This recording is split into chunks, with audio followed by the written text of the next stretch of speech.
All right, good morning, everybody. I'm Vince Duvall with Eagle Homes. Thank you to those that told us we had some Audio issues. audio issues. I definitely appreciate that. I think we got it fixed. It's quite interesting. It's kind of disappointing that that failed for us. So we're gonna start over. Yeah. So what we're talking about today is we're talking about predictions for 2024. I think this is gonna be a fun little conversation now that we got Yeah. 3/4 of the way through it. For those who couldn't hear, recap what 2023 predictions were, 2022. or 2022 to 2023 were Yep. And kind then of come true, and then we're gonna go through the 2024 predictions, and we're gonna kind of take a guess, and we'll keep this for next year then. yeah. And then I'm gonna go over kind of the difference at an average of $250,000 loan at various interest rates, kind of what your differences are, so you can tell that. And I've got a comparison to then at 3.5%. So Yeah. we're gonna hit that. So let's get going here again. Brad Brewer, Vince Duvall here with Eagle Homes, our lovely podcast that we normally have volume and didn't start the day with. Dang. Coldwell Banker, of course. Gosh darn it. We Anyway. failed. Sorry for those that are watching us live. Fail. 2022.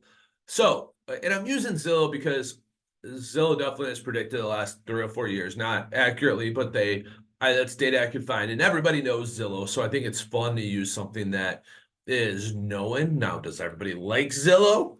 No, but for some reason, people fall back to their resources. So let's talk about this. 2022 will fall just short of record breaking. It did. I think 2022 for us in the Midwest was a very record breaking number of sales, how much homes jumped up in price. Heck, I mean, we even broke records of how many offers on a table, how many showings in a day, things like that. Will sellers keep the upper hand? I think they did. Sellers definitely kept the upper hand in 2022.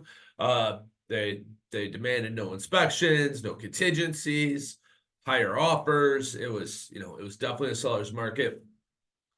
Large rentals will be in high demand. I think rentals have definitely been in high demand for the last 2 to 3 years, more because of interest rates. Interest rates started going up. People got scared. Yeah. And they said, you know what? I'm going to stay in this rental market a little longer. Now, silly them. Yeah, because shortly following, when home prices increase and home inventory is low, is rental rates skyrocket. Rental rates are high right now. Yeah, they're going up. The Sun Belt surge will extend to the secondary markets. So our Sun Belt is like your Florida, Texas, Arizona, the southern parts of the U.S. They're going to extend to the secondary market. So they're going to move a little farther north. And they're also going to move in toward a little more because they want to get away from like Colorado. Pricing in Colorado, Arizona is definitely expensive. So definitely has the secondary market. I think that was pretty accurate. People started moving this way, and with the ability to work remotely, people were able to change that up. Yep, absolutely. More Gen Zers and millennials will buy a second home before a primary residence. One thing I said about that earlier was that I think that's pretty accurate. What that number looks like, I don't know, but I had 2 buyers this past year that bought a secondary home before they bought a first home, and they just wanted to start building the rental income and the long-term investment. They saw the vision there, so thought that was pretty cool. No end in sight for the renovation boom. People are still renovating bathrooms, kitchens, remodeling their houses, adding a finished basement. Obviously, with interest rates going up and where we're at today, people are like, well, why sell? I just would like a newer kitchen. Let's do a new kitchen instead of buying a brand new house. Okay. Yeah, I think interest rates play a role in that, and also people trying to just stay longer in their homes, things like that. Also, in needing. I just had this conversation with a friend of mine over the weekend. His son is 20, and now works full time. Kind of in trades, I guess, so didn't have to do the traditional 4-year college thing or whatever. That I'm not even sure that's traditional anymore. And I said, "Are you in a hurry for him to leave?" And he said, "No." I said, "There's no reason he can't put at least 50% of his income. He's actually putting away more, so kudos to him." And when you be out of school at maybe 23, 24, nothing wrong with staying with your parents till you're 25, 26. So I get it's a little bit more difficult to get into a first time home because the first time home prices are a lot higher. We were talking like, I bought my first one, a 4 bedroom, 1 bath, 1,000 square foot in 2001. It's $103,000. Yeah. I know for a fact that exact house from that's probably 250 because I look it up every once in a while. Just it's in West Dallas. Nice area, close to New Berlin.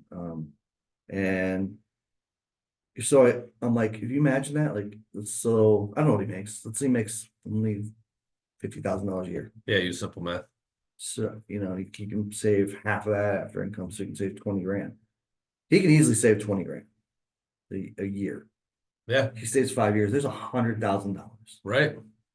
If you bought a $300,000 house as your first house, which does happen now, you're borrowing 200,000, And that's and that's very affordable. a little more realistic. Yeah. Yeah. Because granted, yes, in 2001, but also by the way, my interest rate in 2001 when I bought the $103,000 house was just a shade under 7, and we could be getting back down in the low 6s and 5s. So Yeah. again, the numbers work out. So first time home affordability is there.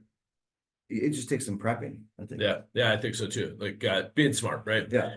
In 22 for Zillow for 2022, they said new construction gains will only be a drop in the bucket. I think that was pretty accurate. I think in 2022, we didn't see a whole lot of new construction. I think we saw, some, but not as much as we needed to offset the buyers that we had out there. Yep. Now, 2023, I think Zillow definitely missed the mark on some of these things and hit the mark on some of them. But we're gonna talk about that. Then we'll jump into 2024 and we'll play a little true false.